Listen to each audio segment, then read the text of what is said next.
yan si Clinton, wala talagang kwenta yan. Hindi mo maaasahan yung tao yan. Tingnan mo, lagi nasa tabi mo.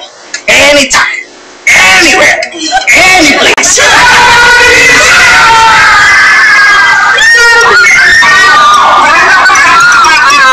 Karating na sila! Ito, magbabago na kayo, kundi kayo magbabago, darating ang dilubyo. Dilubyo. Hoy! Pinaglolo mo ba kami? Ha?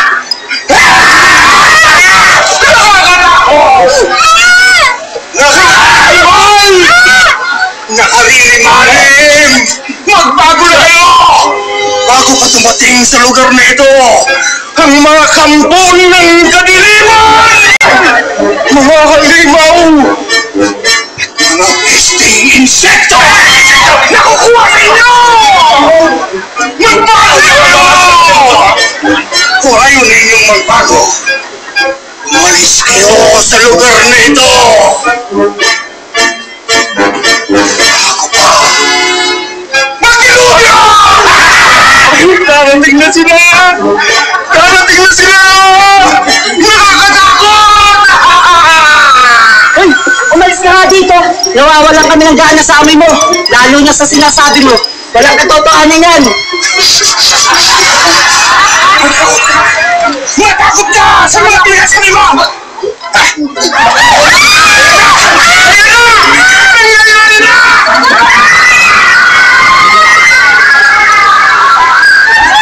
Ano nangyayari dito? Bakit hindi niyo tulungan? Ikaw na lang natatakot kami. Hinahati talaga kayo? Nangangailangan ng tulong ang tao, ayaw niyong tumulong. Ako ang magdadala sa kanya sa ospital! Hi! Hi! I'm James. Si Mo! Hi, Ma. Kakain ka sa kalendarya ko? Oo ba? Anong meron? Ay, may sandali, di ba pumunta ka ospital? Bakit? Kailangan mo pumunta? May sakit ka? May sakit ako? Oo. Kailangan mo pumunta ng ospital? Hindi, wala akong sakit. Kasi di ba dadalhin mo siya? Bakit? Ano nangyari sa kanya? Ay, kasi nangingisay siya kanina pa po. Di ba sabi niya dadalhin mo sa ospital, nangingisay siya. Dapat tulungan. Oo nga pala! Oo nga pala! Ingat ha!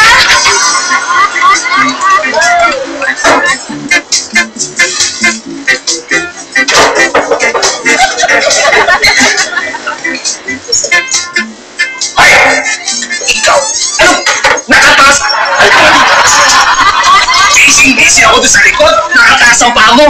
Pambihira ka, huwag mo sabihin maganda at sexy ka. Tandaan mo, marami nag-a-apply dito. Pwede ka nang tanggalin. Lumas! Di ba meron tayong 4 pick-up? May tumawag kayo si Mr. Cruz? Ha? 8 simento yun. 4 na plywood. 16 na yero. Ngayon, pick upin mo na kayo Mr. Cruz. Sila, go! Pwede po makahingi ng pan-taxi? Pan-taxi? Humihingi ka ng pan-taxi? Ikaw, hindi mo ginagamit ang utak mo. Tandaan mo, hindi ka sa taxi yun. Kaya mabuti pa umalis ka na. Alis! Sige na, pick upin mo na. Malilate ka ba kay Mr. Cruz?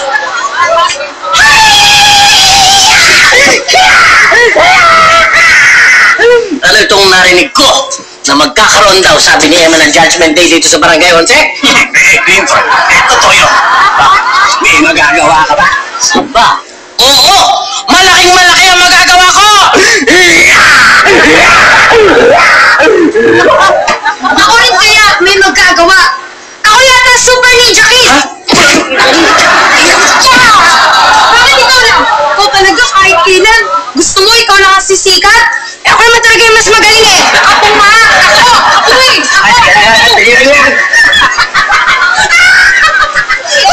Teka.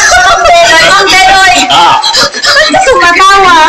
Di ba nakakatakot yung sinabi ng taong brasong yun?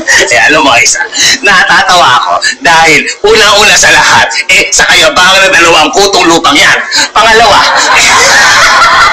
naniniwala pa kayo doon? Akalain mo, pinilog-bilogin ng taong rasa yun at ikaw naman, Clinton. Naka-costume ka pa at may kasama ka pang dalawang bubwit. Ano yan? Palamuti? Baka mo na magtatatawa dyan. Ay, sino na naman ito? Ikaw yung tumulong sa taong nangingisay. Ako nga. Mama, tulungin! Papa, how are you?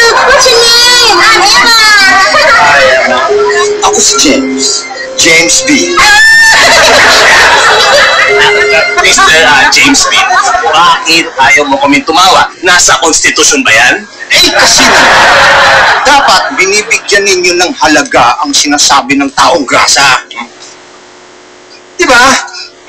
Nakita mo na. Nakakatakot kasi kung hindi nyo paghandaan eh. Maaaring magkatotoo yung babala niya. Sinasabi ko na nga ba, eto, may concern pa siya sa amin. Ikaw, walang ginawa, kundi magtawa-tawa dyan. Tawa eh. Papa James, anong dapat namin gawin? Gawin. Ano siya? Isa! Ngayon ulit. Judgment Day. Yan! Oh, yeah. Well, kailangan magkaisa tayo.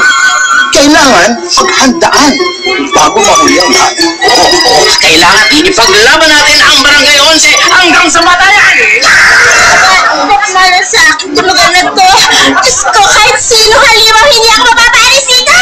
At saka dito kami iniwan ni tatay. Dito niya kami babalikan. At dito rin, nagbunga ang pagmamahal amin ni Mao. Dito kami magkakapamilya, dito kami magkakaanak, dito kami tatanda, at dito kami mag-iibaga ng habang buhay. Hey! Ano sinasabi mo? May nagmamahal sa'yo? Ang kapal na mukha mo! Ay, Clinton! Anong hindi? Ako mahal ni Mao, ikaw hindi! Excuse me! Ako ang mahal ni Mao at tanda ko yung ipaglaban hanggang sa patayan! Papatayin kita! Mukhang mahihirapan tayong kumbinsihin sila sa maputing usapan.